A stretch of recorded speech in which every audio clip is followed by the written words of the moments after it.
రాణి రుద్రమాదేవి గారు ఇక్కడ కిలవరంగల్ కోట నుంచి ఇక్కడికి వచ్చి కొండా సురేఖ గారు ప్రత్యేక చొరవ తీసుకొని అయితే ఈ బావిని మంచిగా పునర్నిర్మాణం చేసి అంత చెత్త చెదర అంతా క్లీన్ చేసి మంచిగా చుట్టూ అయితే ఈ విధంగా ఫెన్సింగ్ ఏర్పాటు చేసి బ్రహ్మాండంగానైతే చేయడం అంటూ జరిగిందండి.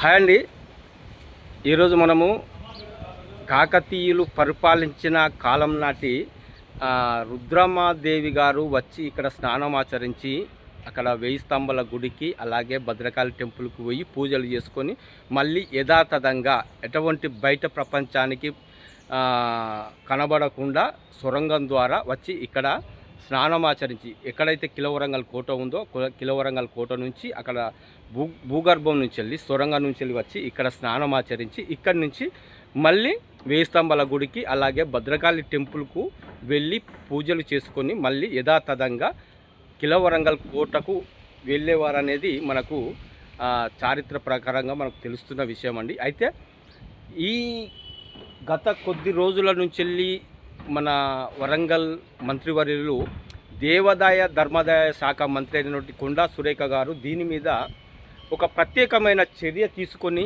ఈ బావి ఏదైతే ఉన్నదో దీన్ని మంచిగా చేయడం అంటూ జరిగిందండి.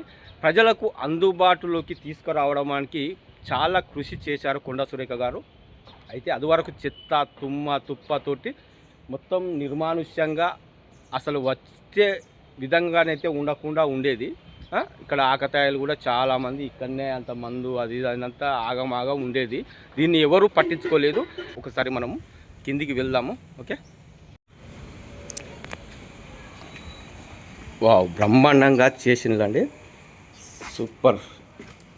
రాణి రుద్రమాదేవి గారు ఇక్కడ కిలవరంగల్ కోట నుంచి ఇక్కడికి వచ్చి నేరుగా ఇందులో స్నానమాచరించి వెళ్ళేవారు. ఇక్కడ సీసీ కెమెరాలు కూడా ఏర్పాటు చేయడం అంటూ జరిగిందండి.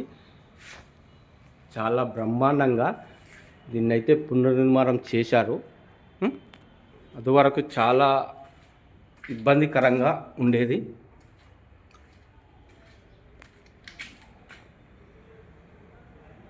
వాటర్ కూడా మళ్ళీ అంత నీట్గా ఇందులో ఉన్న చెత్త అంతా తీసేసి మంచిగా నీట్గా చేశారు. వాటర్ కూడా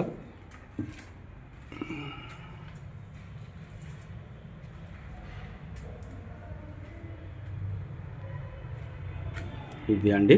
ఇప్పుడు ఏనంగా దిగి ఇలా వచ్చి మంచిగా ఇక్కడ నుంచి వెళ్ళి ఇందులో నుంచి ఇక్కడ కింద నుంచి వెళ్ళి ఉంటుంది. మళ్ళా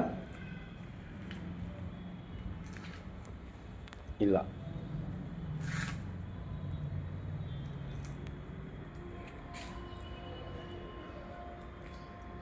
ఇది కోనేరు. ఇక్కడ అస్సలైన కోనేరు ఇది. ఇక్కడనే ఇది 3 అంతరాల ఉంటుంది. అంటే ఇప్పుడు మనం చూస్తున్నది పై అంతరం మాత్రమే. దీని కింద ఇంకొక 2 అంతరాలు ఉంటుందండి. అందులో కూడా సొరంగం మరి ఎక్కడ ఉన్నదో ప్రస్తుతం అయితే తెలియరావట్లేదు. కానీ ఇక్కడ 3 అంతరాల దిగుడు బావి అయితే ఇది అని చెప్పుకుంటారు. కాకతీయుల సామ్రాజ్యంలో ఇది ఒక మంచి బ్రహ్మాండంగా వాళ్ళు రాజులు అక్కడ ఉన్న ఆస్థాన వాళ్ళందరూ అయితే ఇక్కడికి వచ్చి స్నానం ఆచరించి ఇక్కడి నుంచి వెళ్ళే మన 1000 స్తంభాల టెంపుల్కు అలాగే భద్రకాళి టెంపుల్కు ఇక్కడి నుంచి వెళ్ళి మళ్ళీ అక్కడ దాకా సొరంగాలు అయితే ఉండేవటండి. ఇది బ్రహ్మాండంగా అప్పటి నిర్మాణము. కొన్ని 1100 శతాబ్దంలో నిర్మించిన ఈ బావి ఇప్పటికి కూడా చెక్కు చెదరకుండా ఉన్నది. కొండా సురేఖ ప్రత్యేకమైన చొరవ తీసుకొని ఈ బావిని అయితే ఈ విధంగా మళ్ళా బ్రహ్మాండంగా చేయడం అయితే చాలా గ్రేట్ అండి. కాకతీయుల ఆనవాళ్ళు ఇగో చూశారు కదా.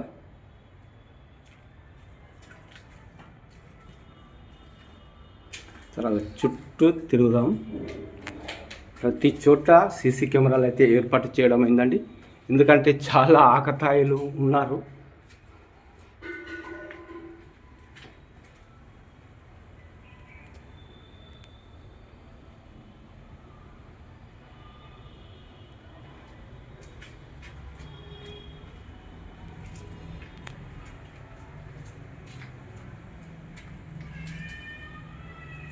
ఏదైనా డిజైను ఇట్లా ఏం లేదు అసలు.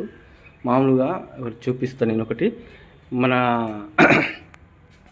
కాకతీయుల వంశస్థులకు సూర్య చంద్రులు ఇగో కనిపిస్తున్నది కదా, వాళ్ళ ప్రతీక అండి. ఇగో ఒక స్తంభం మీద అక్కడ అటుగా ఉన్న స్తంభం మీద సూర్యుడు చంద్రుడు అక్కడ నిర్మాణం, అక్కడ ఆ స్తంభం మీద తొలిచారు. కనబడుతున్నాయా సూర్యుడు చంద్రుడు? అవి వాళ్ళకు కాకతీయులకైతే ఒక చిహ్నం అని సింబల్ అనేది చెప్పుకోవచ్చునండి మనం. ఇంకా ఏమైనా ఉన్నాయా చూద్దాం. ఇంకా ఏమి ఉన్నాయి? ఇదొకటి కాస్త బెండ్ అయినట్టున్నది. ఇది అది రెండు, అందుకే దీనికి కాస్త ప్లేట్లు, ఇనుప ప్లేట్లు బిగించారు. ఇది బెండ్ అయినట్టున్నాయి. అక్కడక్కడ బెండ్ అయిన వాటిని కూడా మంచిగా వాటిని ఏ ఇబ్బంది లేకుండా చేయడం అంటూ జరిగిందండి. ఇక్కడ ఏమున్నది? ఇంకా ఒక విగ్రహం కింద. ఇది ఎండాకాలం వస్తే ఎండాకాలము ఈ రెండో ఇది కూడా నిర్మాణం కనబడుతుంది. ఏమన్నా అదో ఇక్కడ కాకతీయులది తోరణం మోడలు చూశాను. కాకతీయుల తోరణం.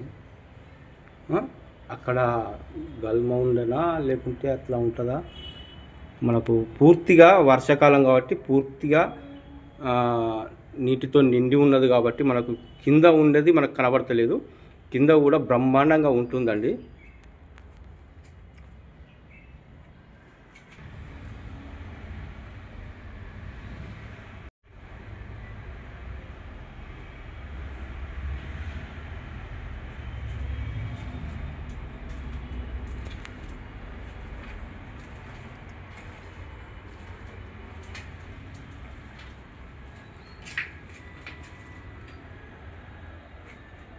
ఇదంతా చుట్టూ చూపిస్తున్నాను. మనకు అటువైపు ఏమున్నదో కనబడట్లేదు కదా, అందుకే చుట్టూ అయితే చూపిస్తున్నాను.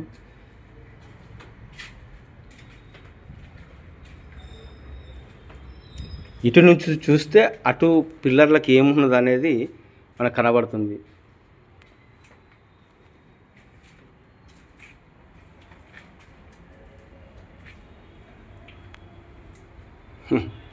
కాకతీయ సామ్రాజ్యం అత్యంత వైభవంగా విలసిల్లిందనడానికి ఇది ఒక నిదర్శనం అండి.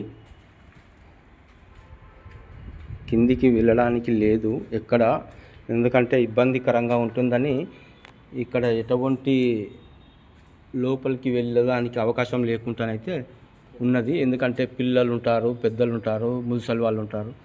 వాళ్ళు అనుకోకుండా అది చాలా లోతు ఉంటుందండి, చాలా లోతు ఉంటుంది. ఇప్పుడు మనం చూస్తున్నది ఒక అంతరమే, అందుకోసమే దీన్ని పూర్తిగా ఇక్కడ మనుషులు వెళ్ళకుండానైతే చేశారు. అక్కడ నీరు రావడానికి అనుకుంటాను, అది ఎక్కువైన నీరు వెళ్ళడానికో మరి నీరు రావడానికో, కానీ అక్కడ ఒక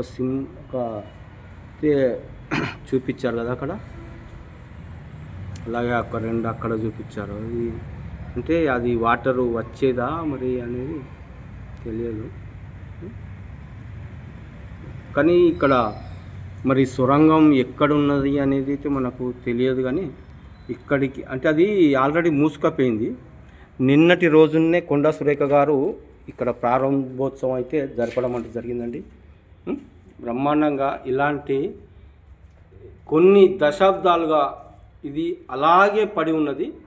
ఇప్పుడు ప్రస్తుతం ప్రత్యేకంగా కొండా సురేఖ గారు చొరవ తీసుకొని అయితే దీన్ని పునర్నిర్మాణం చేసి ప్రజలకు సందర్శనార్థం అయితే ఇవ్వడానికి చాలా కష్టపడ్డారండి. ఇది మూట ఒకేసారి 3 మూట బావి అంటే ఇప్పుడు ప్రస్తుతం మీరు చూస్తున్నారు కదా, ఇటొక రౌతు అటొక రౌతు ఉన్నది, మధ్యలో రెండు రౌతులు ఉన్నాయి కదా. అయితే ఒకేసారి 6 ఎడ్లతోటి 3 మూటలు కొట్టి ఈ బావి నుంచి వెళ్ళి అంటే ఈ కోనేరు నుంచి వెళ్ళి వాటర్ను పంట పొలాలకు వినియోగించే విధంగా కూడా ఇక్కడ నిర్మాణం అయితే చేశారండి. అంటే ఆల్రెడీ ఇక్కడ మూటలు అంటే ఇప్పుడున్న ప్రస్తుతం ప్రజలకైతే అది మూట అంటే ఏంటి అనేది తెలియదు. కానీ మూట అంటే ఒక 2 ఎడ్లను కట్టి ఒక బొక్కెన ద్వారా తాడు ద్వారా అక్కడ ఒకటి ఏర్పాటు చేసి గిరక లాంటిది ఏర్పాటు చేసి ఒక బొక్కెన అంటారు దాన్ని, అది ఇనుప దానితోటి తయారు చేసి ఒక తోలు తిత్తి లాంటిది ఆ బొక్కెనకి ఏర్పాటు చేసి ఇందులోకి ఎడ్లకు కట్టి అది కిందికి దించి వాటర్ను ఆ బొక్కెంలో నింపుకొని మళ్ళీ పైకి పోయే విధంగా ఉంటుంది. ఆ నిర్మాణం అనేది మనకు ఇప్పుడు ఉన్న చాలా వరకు అయితే తెలియదు, పాత ముసలి వాళ్ళకైతే మాత్రం తెలుస్తుందండి. ఆ విధంగా 3 ఎడ్లను 3 మూటలను కొట్టే విధంగా అయితే ఇక్కడ ఏర్పాటు చేశారు అప్పటి కాలంలోనే. అంటే ఎకరాలు ఇక్కడ 3 మూటల ద్వారా వర్షాకాలం కాకుండా పంటలకు నీరు ఈ కోనేరు ద్వారా అందించి అయితే పంటలు పండించారనేది మనకు ఇక్కడ చూసుకుంటే మనకు తెలుస్తుందండి. ఇదండి విషయం, ఇది కోనేరు సంగతి. ఇక్కడ కోనేరులో రాణి రుద్రమాదేవి గారు ఇక్కడికి వచ్చి మంచిగా బ్రహ్మాండంగా ఇక్కడ స్నానం ఆచరించి ఇక్కడ నుంచి 1000 స్తంభాల గుడికి అలాగే రామప్ప గుడికి వెళ్ళి అక్కడ పూజలు చేసుకొని యథాతథంగా ఏదైతే ఇక్కడ ఒక సొరంగం ద్వారా బయట ప్రపంచానికి కనబడకుండా మళ్ళీ కిలవరంగల్ కోటకు వెళ్ళేవారండి. ఇదండి విషయం, మీరు అందరూ చూశారుగా. ప్లీజ్ దయచేసి సబ్స్క్రైబ్ చేసుకోండి, అలాగే గంట సింబల్ నొక్కండి, వీలైతే లైక్ చేయండి, అలాగే షేర్ చేయండి. ఓకే, థ్యాంక్ యూ అండి.